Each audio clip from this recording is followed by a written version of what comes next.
बच्चों, ये central orbit का 5th लेक्चर है और लेक्चर 3 और 4 में मैंने आप लोगों को बताया कि मैंने जानबूझकर एक छोटी छोटी मिस्टेक की हुई है, ये देखने के लिए कि आप लोग कितना सीरियस हैं, पढ़ रहे हैं या नहीं पढ़ रहे हैं। और मैंने कहा था कमेंट बॉक्स में जाके आप उस मिस्टेक को पॉइंट आउट करिए।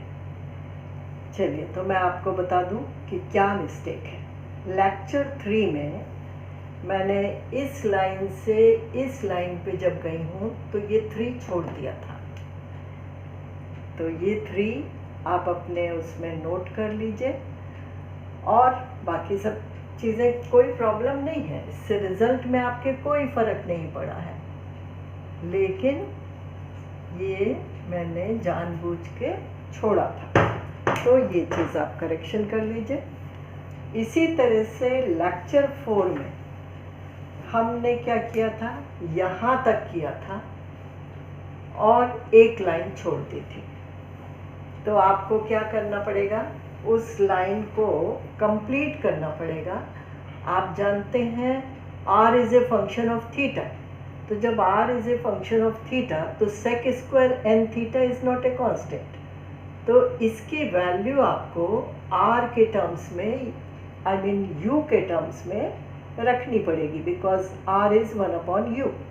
तो इक्वेशन टू द कर्व जहाँ दिया हुआ है sec square n theta is equal to a to the power 2n u to the power 2n। तो आप sec स्क्वायर n थीटा की जगह इसको पुट करेंगे और इसको पुट करेंगे तो आपका रिजल्ट ये आएगा। ठीक है, तो ये 2 करेक्शन दोनों लेक्चर्स में हैं जो मैंने आप लोगों को टेस्ट करने के लिए दिए थे। चलिए, अब आगे बढ़ते हैं। अब आज हमें क्या करना है, पहले हम एक आर्टिकल ले लेते हैं और उसके बाद फिर क्वेश्चन करते हैं। आर्टिकल है to find the areal velocity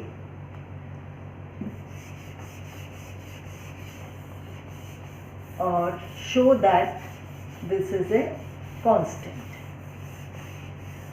aerial velocity means area traced out per unit time, ये आपकी एरियल वेलोसिटी है। Rate of change of area, तो उसको कहते हैं एरियल वेलोसिटी। तो हम निकालेंगे एरियल वेलोसिटी का फॉर्मूला और हम शो करेंगे कि एरियल वेलोसिटी जो होती है वो कांस्टेंट होती है। ठीक है, चलिए शुरू करते हैं।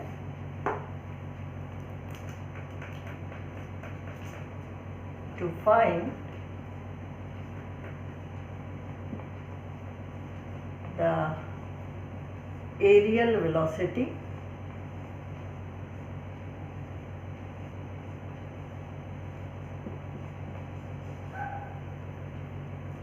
and show that it is constant.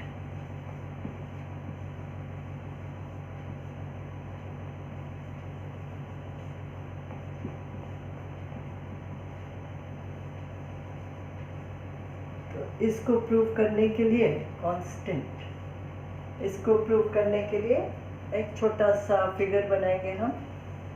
ये आपका आर्क है जिस पे पार्टिकल मूव कर रहा है और वो पार्टिकल हमेशा एक फोर्स से ओरिजिन की तरफ या पोल की तरफ अट्रैक्ट होता है। तो आप जानते हैं कि अगर ये पॉइंट P है तो इसके कोऑर्डिनेट्स हम लेते हैं r थीटा। चलिए, ये उस पार्टिकल की पोजीशन है t टाइम पे। थोड़ी देर बाद अगर आप इसकी पोजीशन लेते हैं, ये Q पे पहुंच गया, किस टाइम पे, t plus delta t time पे। तो पार्टिकल इस ऑर्बिट में मूव कर रहा है, पर्टिकुलर टाइम t पे वो P तक पहुंचा है और time t plus delta t पे वो Q पे पहुंचा है। ठीक है, और Q के कोऑर्डिनेट्स पोलर कोऑर्डिनेट से हम डील कर रहे हैं, r plus delta r, theta plus delta theta है। क्योंकि आप देख रहे हैं कि टाइम में एडवांसमेंट हुआ तो आर में भी थोड़ा सा टर्म जुड़ेगा, थीटा में भी थोड़ा सा टर्म जुड़ेगा। तो ये एंगल क्या हो जाएगा ये आप जानते हैं, ये डेल्टा थीटा हो जाएगा। ठीक है, तो सेक्टोरियल एरिया ऑफ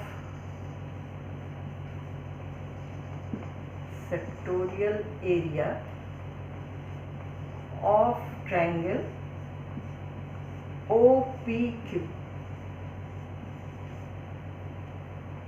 अब ट्रायंगल का एरिया आप सभी जानते हैं, half into perpendicular into base. तो ये हो जाएगा हाफ इंटू परपेंडिकुलर आप क्या करिए, पी से एक परपेंडिकुलर डाल दीजिए यहाँ, मान लीजिए n है, तो परपेंडिकुलर तो आपका OQ हो जाएगा। अप्रोक्सीमेशन ले रहे हैं हम, OP ले लीजिए या OQ ले लीजिए, दोनों पास ही पास हैं। तो approximately half into OQ into base है PQ, तो उसको हम अप्रोक्सीमेटली PN भी लिख सकते हैं। ठीक है, यहाँ पे अप्रोक्स। अब हम OQ और PN की वैल्यूज को सब्स्टिट्यूट करेंगे, तो ये हो जाएगा हाफ OQ तो सीधे R प्लस डेल्टा R है, और PN क्या है, ये है R साइन डेल्टा थीटा। इस ट्रायंगल में देखिए ये साइड R है, ये एंगल डेल्टा थीटा है, तो ये परपेंडिकुलर लेंथ है, तो R साइन डेल्टा थीटा। अब आप इसको लिख सकते हो हाफ, ठीक है। तो ये हमारा सेक्टोरियल एरिया है, लेकिन हम काहे में इंटरेस्टेड है, हमें क्या निकालना है, एरियल वेलोसिटी। तो एरियल वेलोसिटी होती है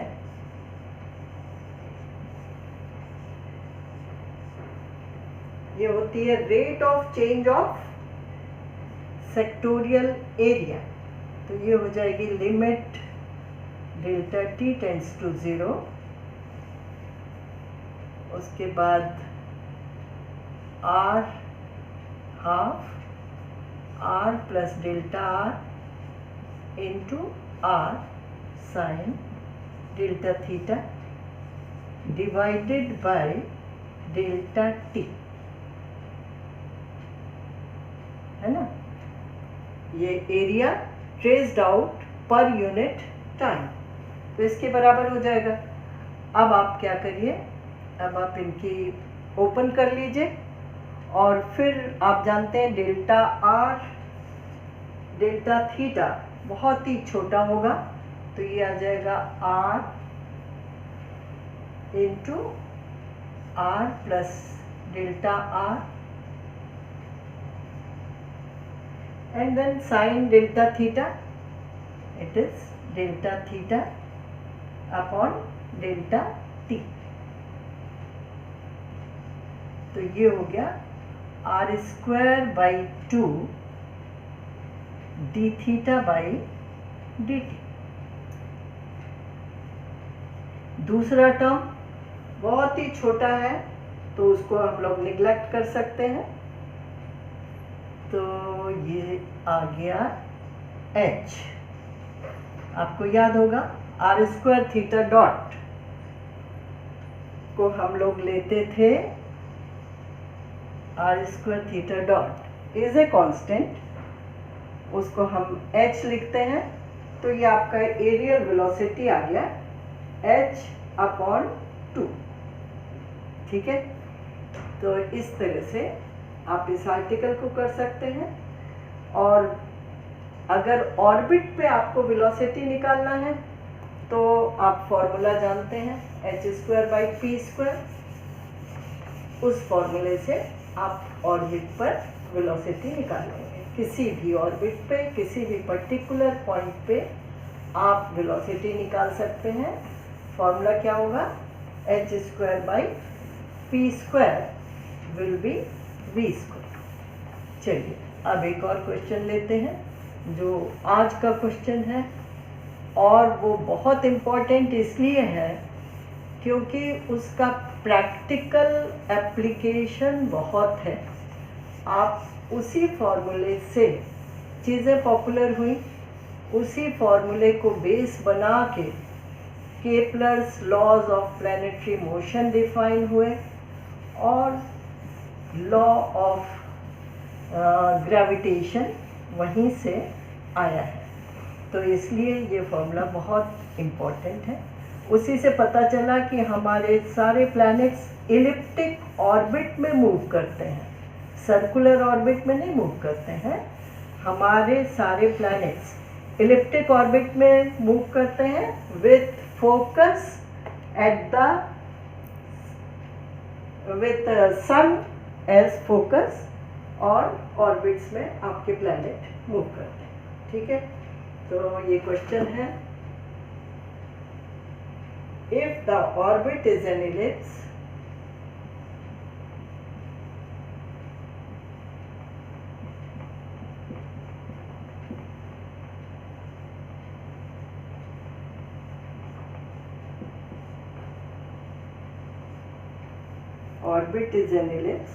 the focus being the center,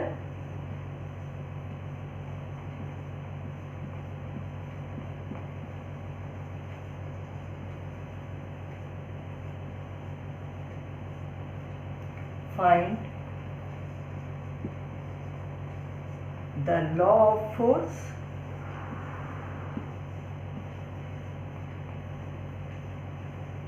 एक और चीज ऐड कर देते हैं, and velocity on the orbit. ठीक है, चलिए इसको हम सॉल्व करेंगे। अब orbit is an ellipse, focus being the centre, find the law of force and velocity on the orbit. ठीक है, आप सभी जानते हैं कि इक्वेशन, दोनों इक्वेशन आप जानते हैं। पोलर इक्वेशन क्या है इसकी? पोलर इक्वेशन है L/R is equal to 1 plus e cos theta, और पेडल इक्वेशन क्या है? मैंने लास्ट टाइम में आपको बताई थी। पेडल इक्वेशन है b square by p square is equal to 2a by r minus 1। तो दोनों से ही हम निकालेंगे लॉ ऑफ फोर्स। तो लॉ ऑफ फोर्स निकालने के लिए प्रोसीजर आपको पता है। इस केस में क्या करना होगा आपको? सबसे पहले तो आपको u के टर्म्स में लिखना होगा। तो चलिए पहले u के टर्म्स में लिख लेते हैं। u is equal to 1 upon L plus E upon L cos theta. ठीक है, तो du d थीटा क्या हो गया? du d थीटा आ गया minus E by L sine theta, और d2u by d theta square आ गया।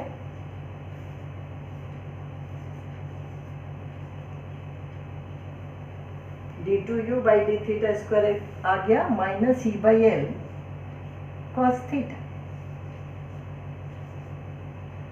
चलिए, अब सिंपल है। अब आपको सिंपली इसको फॉर्मूले में रख देना। फॉर्मूला आपको पता है, F is equal to h square u square u plus, अब u क्या है? 1 upon L plus E upon L cos theta, u plus d2u by d theta square. d2u by d theta square क्या है? Minus E by L cos theta. तो ये term इस term से cancel हो गया। तो लॉ ऑफ फोर्स क्या आ गया? Inversely proportional to the square of the distance. और आप सब इससे फेमिलियर हैं। This is the Newtonian laws of attraction. If there are two particles, एक पार्टिकल दोनों एक दूसरे को एक फोर्स से अट्रैक्ट करते हैं, वो फोर्स क्या होता है? Inversely proportional to the square of the distance. तो हमारे यूनिवर्स में सन एक मास पार्टिकल है और अर्थ दूसरा मास पार्टिकल है, और सन फोकस पे है और अर्थ इलिप्टिक ऑर्बिट में मूव कर रहा है। तो ये दो मास पार्टिकल्स मूव कर रहे हैं, तो इन दोनों के बीच में जो फोर्स ऑफ अट्रैक्शन होगा वो क्या होगा? Proportional to 1/r²। चलिए यहीं पे ये भी कर लेते हैं पेडल इक्वेशन। पेडल इक्वेशन वाला तो बहुत ही सिंपल हो जाता है। b² by p² is equal to 2a/r - 1। आप पेडल इक्वेशन की हेल्प से लॉ ऑफ फोर्स निकालने के लिए आप क्या करते हैं? dp/dr निकालते हैं और फॉर्मूला में h²/p³ dp/dr को सब्स्टिट्यूट करते हैं। तो dp/dr क्या हो जाएगा? इसको एक बार डिफ्रेंशिएट करिए, तो ये हो जाएगा 2b²/p³ है ना। तो आप इसको डिफ्रेंशिएट करिए।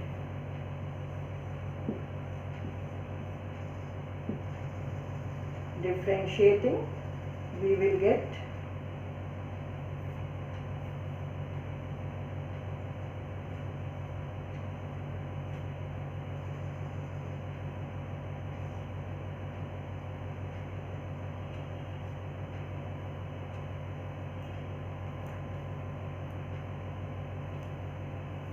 p³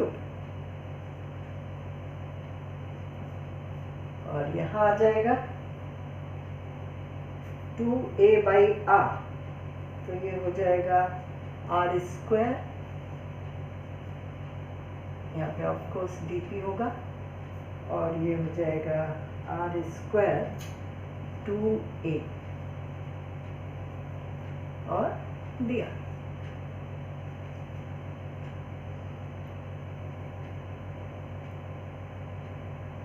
दोनों तरफ माइनस आएगा जिसको हम प्लस कर देंगे। तो इससे आपका क्या निकल गया? dp/dr निकल गया। dp/dr क्या हो गया? dp/dr is equal to 2a/r² और p³ डिवाइडेड बाई 2b²। ठीक है। अब आपका लॉ ऑफ फोर्स है h²/p³ dp/dr। तो सब्स्टिट्यूट कर दीजिए, h²/p³ और dp/dr की जगह आ जाएगा a/b²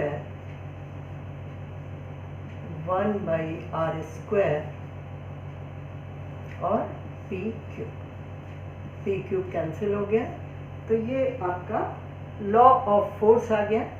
आप देख सकते हैं it is also inversely proportional to the square of the radius vector और the square of the distance. तो ये क्वेश्चन हो गया। अब इसी में सेकेंड पार्ट में क्या पूछा गया है? Find the velocity as well. अब वेलोसिटी निकालने के लिए मैंने आपको फॉर्मूला दिया हुआ है। वेलोसिटी होती है v² is equal to h²/p²।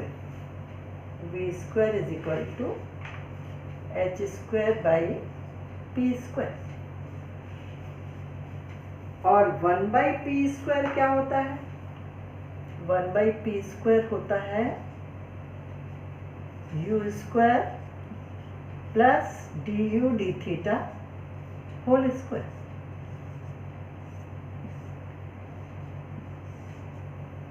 है ना? तो अभी आपने du/d कैलकुलेट किया है, उसको यहाँ पे हम सब्स्टिट्यूट करेंगे और फिर दोनों साइड का अंडर रूट ले लेंगे तो हमारा वेलोसिटी का एक्सप्रेशन आ जाएगा। तो चलिए du d को पुट कर दीजिए।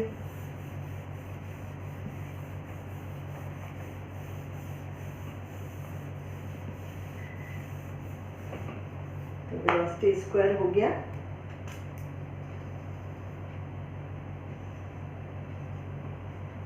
h²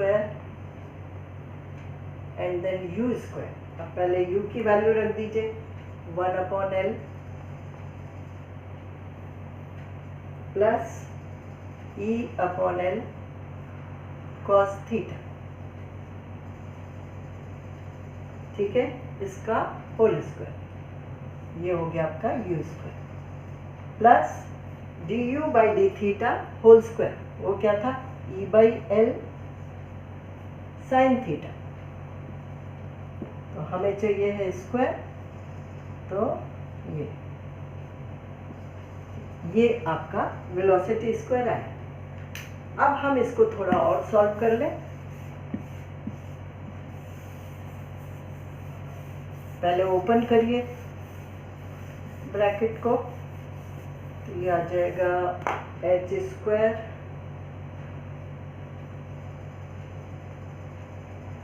उसके बाद 1/L का whole square, that means 1/L² plus E²/L² cos² theta plus 2E/L² cos theta, ये टर्म ये देगा, प्लस E²/L² sin² थीटा। अब आप देख सकते हैं ये काहे के बराबर हो गया? ये हो गया 1/L², उसके बाद E²/L² cos² theta plus E²/L² sin² theta, तो ये हो गया E²/L² ओनली। ठीक है, और जो टर्म बच गया वो है 2E/L² cos थीटा। तो ये आपका वेलोसिटी का एक्सप्रेशन हो गया। थोड़ा और नीट फॉर्म में हम इसको लिख सकते हैं, तो ये हो जाएगा h²/L², कॉमन ले लीजिए L² डिनोमिनेटर में, सभी में है, यहाँ भी है, यहाँ भी है, यहाँ भी है, तो इसको हमने बाहर निकाल लिया। तो ये हो जाएगा 1 + E² plus 2E cos theta. तो इसको हम लिख सकते हैं 2 × 1 + E cos थीटा -1 - E²। ठीक है, ये चीज़ और ये चीज़ सेम है, थोड़ा सा रीअरेंज किया है, तो ये आ जाएगा म्यू, h²/L² कांस्टेंट है जिसको हम म्यू रख दे रहे हैं। इसके बाद 2 × h²/L म्यू है, एक L हम अंदर ले रहे हैं। ठीक है, h²/L यहाँ है, एक L को अंदर ही छोड़ दीजिए। ठीक है, तो ये हो जाएगा 2 × 1 + E cos theta divided bye L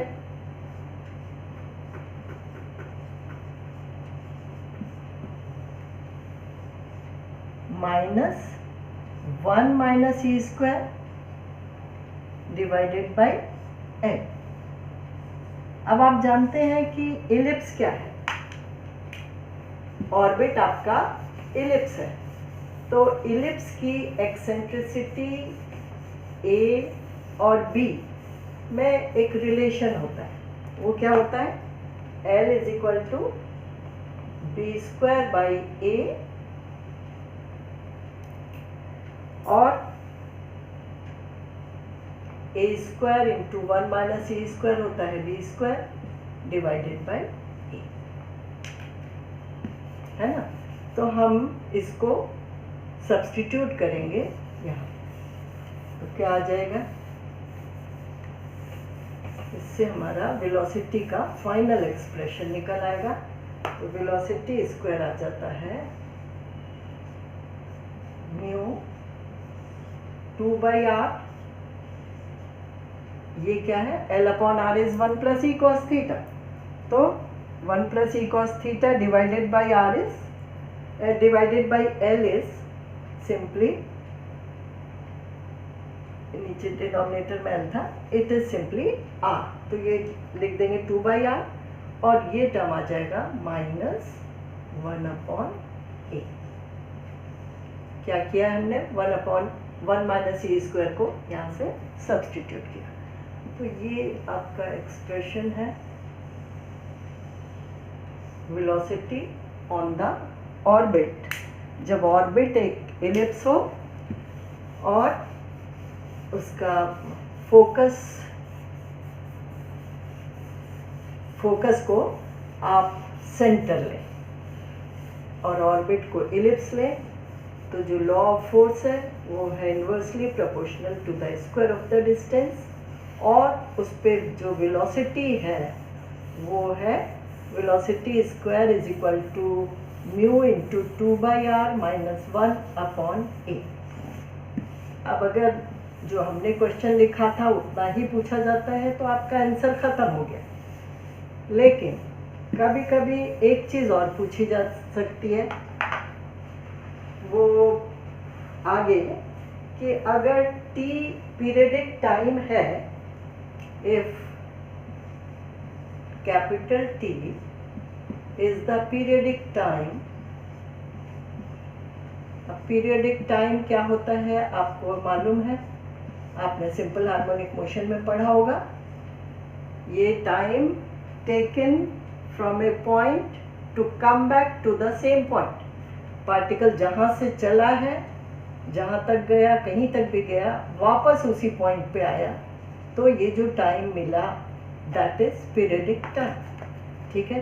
तो अगर इलिप्टिक ऑर्बिट पे किसी पोजीशन P पे पार्टिकल ने चलना शुरू किया और P तक वापस आया और टाइम लगा कैपिटल T, तो जैसा हमने अभी कैलकुलेट किया है h/2 इंटू T, ये आपका एरिया ऑफ द एलिप्स के बराबर होना चाहिए,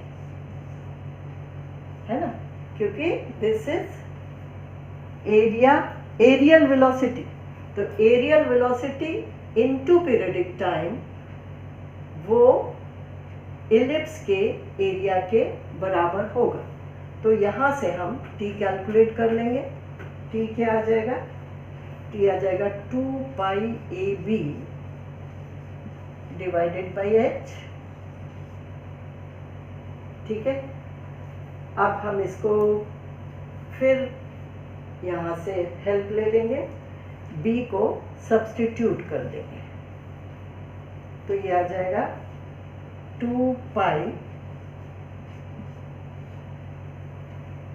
divided by under root mu a to the power 3/2। Under root mu क्या है ये आप जानते हैं, दिस इज म्यू, तो ये पीरियडिक टाइम होगा अगर पार्टिकल किसी इलिप्टिक ऑर्बिट पे मूव करता है, तो जिस पॉइंट से चलना स्टार्ट करता है उसी पॉइंट पे वापस आएगा और बीच में जो टाइम लगेगा उसको हम पीरियडिक टाइम कहते हैं, और वो प्रोपोर्शनल होता है काहे के 2π/√, में तो कांस्टेंट है, तो वो प्रोपोर्शनल होता है a टू द पावर 3/2 के। ये पूरी चीज़ें बहुत यूज़फुल हैं और आपको दिखती हैं क्योंकि सारे Kepler's laws of planetary motion इसी पर डिपेंड करते हैं, यहीं से ओरिजिनेट होते हैं, यही प्रूफ है उसका। चलिए, इस लेक्चर में इतना ही।